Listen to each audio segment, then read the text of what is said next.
تاجیک‌آباد 12 اوگوست سال 1949 تأسیس یافته است. ناحیه تاجیک‌آباد در وادی رشت جایگیر بوده در شمال و شرق با ناحیه لخش، شمال و غرب با ناحیه رشت، در جنوب و غرب با ناحیه سنگبار همسرحد می باشد. بر اساس تقسیمات مأموری ناحیه تاجیک‌آباد یک شهرک و 5 جماعت دارد. شغل اهالی اساساً کشاورزی و چارواداری به حساب می رود.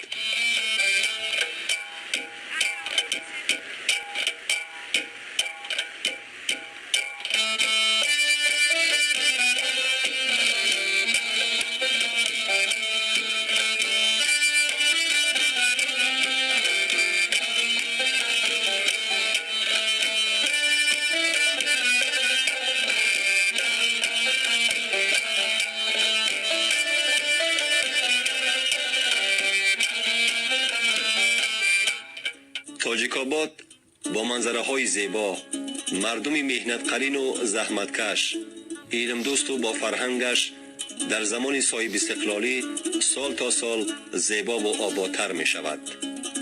ساکنان بلند همت تاجیک‌آباد در فضای آرام و آسایشته کشور محبوبمان تاجیکستان سیاست دوراندیشانه و خردمندانه اساسگزار صلح و وحدت ملی، پیشوای ملت، پرزیدنت جمهوری تاجیکستان محترم امام علی رحمان زندگی آرام و آسوده حالانه دارند.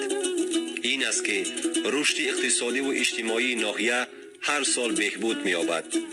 ناحیه تاجیک‌آباد سال 2017 را با دستاوردهای نظررس جنبست نمود.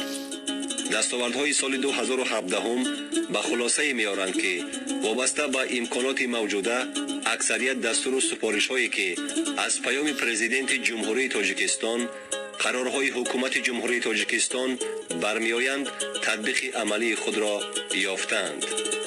تحلیل‌ها نشان دادند که بازار استعمالی ناحیه از حساب افزایش حجم استحصال مال‌های استعمالی، خدمت‌رسانی‌های پولکی، اینچنین افزایش حجم واردات رشد نموده در